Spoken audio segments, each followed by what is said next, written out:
नमस्कार दोस्तों। आपने एक प्राचीन कहावत तो सुनी होगी जिसने की शर्म उसके फूटे करम। हाँ दोस्तों, बिल्कुल सही बात है ये।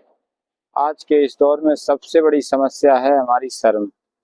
हम लोग क्या सोचते हैं कि शर्म कर जाते हैं कोई भी काम करने से पहले, लोग क्या कहेंगे, रिश्तेदार क्या कहेंगे, पड़ोसी क्या कहेंगे। लेकिन कुछ लोग जो शर्म नहीं करते हैं वो बहुत ही आगे चले जाते हैं। क्योंकि दुनिया में दो तरह के लोग होते हैं। एक वो जो हिम्मत करते हैं और पूरी दुनिया को बदलने की कोशिश करते हैं, और कुछ लोग क्या होते हैं जो कोशिश नहीं करते हैं और अपने आप से यार ही मान लेते हैं कि अब कुछ भी नहीं हो सकता है, यार क्या कहेंगे, रिश्तेदार क्या कहेंगे। हाँ, ऐसा ही मैं कब मानता हूँ कि ऐसा ही मेरे साथ जब हुआ था, जब मैंने अपना बिजनेस ये फ्रूट और वेजिटेबल का स्टार्ट किया था। तो मुझसे भी बहुत से लोग ये कहते थे कि ये तुम्हारा क्या है, क्या नहीं चलेगा, मतलब बहुत ही तरीके, मतलब लोग मुझे कुछ भी नहीं समझते थे। फिर लॉकडाउन हुआ, लॉकडाउन में भी हम सबके काम आए। और भी एक ऐसे कई सारे हैं, तो उसमें सभी लोगों के मतलब मेरा बिजनेस से जो भी हुआ, मतलब हमने थोड़ी छोटी सबकी मदद करते रहे। तो मेरा कहना ये है कि कभी भी कोई भी काम करो आप, उसमें आपको कभी भी शर्म नहीं करनी चाहिए। क्योंकि शर्म क्या है, शर्म ही हमारी सबसे बड़ी असफलता का कारण बन जाता है। क्योंकि शर्म से द्वारा हम कुछ भी कार्य नहीं कर पाते हैं, तो मतलब उसके द्वारा हमें डर लगने लगता है या मतलब कुछ भी हो जाता है। और दूसरा चीज़ ये और दूसरी वो 2 नंबर की बात ये है कि कभी-कभी डर और शर्म हमारे सबसे बड़े दुश्मन बन जाते हैं। क्या होता है, हम डर मन में व्याप लेते हैं और ये सोचते हैं कि अब कुछ भी नहीं हो सकता है।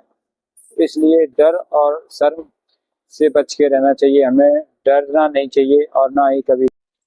मेरे आचार्य जी थे, वो मुझसे हमेशा कहते थे, जब स्कूल में रंगारंग कार्यक्रम होते थे ना, जैसे कि 15 अगस्त हो गया या 26 जनवरी होगा, या मतलब वो जो बसंत पंचमी आती है, उस टाइम वो कुछ ना कुछ जैसे नाटक या मतलब सीरियल टाइप से करवाया करते थे, मतलब स्टेज पे खड़े होके।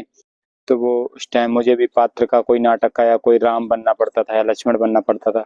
तो वो मतलब ये कहते थे कि ये लोग, आप लोग अगर ये सीखोगे ना, तो ये लोग आप समाज के सामने बोलने के लिए एक प्रतिभा जागृत कर रहे हो, कि अगर आप ऐसा करोगे तो इससे आप आने वाले समय में मतलब सबके सामने खड़े होकर या समाज के सामने बोल पाओगे। क्योंकि अगर आप लोग आज इस छोटी सी मतलब स्कूल में छोटे बच्चे होते थे, उनके माता पिता आया करते थे, तो उन लोगों के सामने अगर तुम लोग नहीं बोल पाओगे ना, तो तुम लोग भविष्य में आने वाले टाइम में मतलब कैसे बोल पाओगे। तो उनकी ये बात आज भी मुझे याद आती है, और सोचते हैं कि हाँ, वो ऐसी बात सही ही कहते थे, कि मतलब जो भी उन्होंने कहा था वो बात बिल्कुल सही थी। आज वो बात, उनकी बात, हर बात जीवन में काम आ रही है।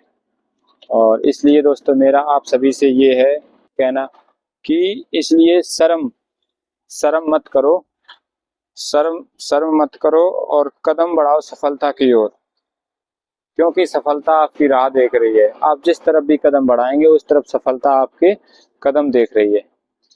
क्योंकि सफलता जब भी में आपको मिलेगी जब आप सफलता की ओर कदम बढ़ाएंगे। मान लो अगर एक कुआं है और आपको प्यास लगी है, तो आपको पानी पीने के लिए उस कुएं के पास खुद जाना पड़ेगा। तो तभी आपको पानी की प्राप्ति होगी। ये कहो कुआं आपके पास चल कर आ जाएगा, ऐसा कभी नहीं होगा। ना कुआं आएगा, अगर कुआं तो आ नहीं सकता और आप जाओगे नहीं इस घमंड में कि मतलब कि हम क्यों जाएं, तो आप भूखे रह जाओगे, और भूखे रह जाओगे तो आप एक ना एक दिन आपका पतन हो जाएगा, मतलब आप नष्ट हो जाओगे। तो इसलिए ये है, शर्म को त्यागो और सफलता की ओर बढ़ने के लिए शर्म को बिल्कुल त्याग दो, तभी जाके कुछ आपको हासिल हो सकता है। क्योंकि शर्म को त्याग के बिना कुछ भी नहीं प्राप्त हो जा सकता है। क्योंकि आप लोग ये सोचते हो कि आपके दुश्मन कोई और है, आप अपने घर पे किसी को मानते हो, नहीं, आपका असली दुश्मन तो आपका आलस और ये शर्म। और भी ऐसे बहुत सी हैं, उनको हम आपको बताएंगे। तो यही मेन कारण है कि जो आपकी राह की रुकावटें हैं, अगर आपने इस पर विजय प्राप्त कर ली, तो आपको अपनी लाइफ में कोई भी कार्य करने में, कभी भी अगर आपने एक बार शर्म का त्याग कर दिया, तो आपके लिए कोई भी कार्य बिल्कुल आसान बन जाएगा। और मिलते हैं फिर दूसरी वीडियो में। हम आपको बहुत जल्दी एक अच्छा सा वीडियो बनाने वाला है आप लोगों के लिए, आप लोग देखिएगा। और अगर आप लोगों को मेरे वीडियो अच्छे लगते हैं तो लाइक और सब्सक्राइब कर दें। नमस्कार।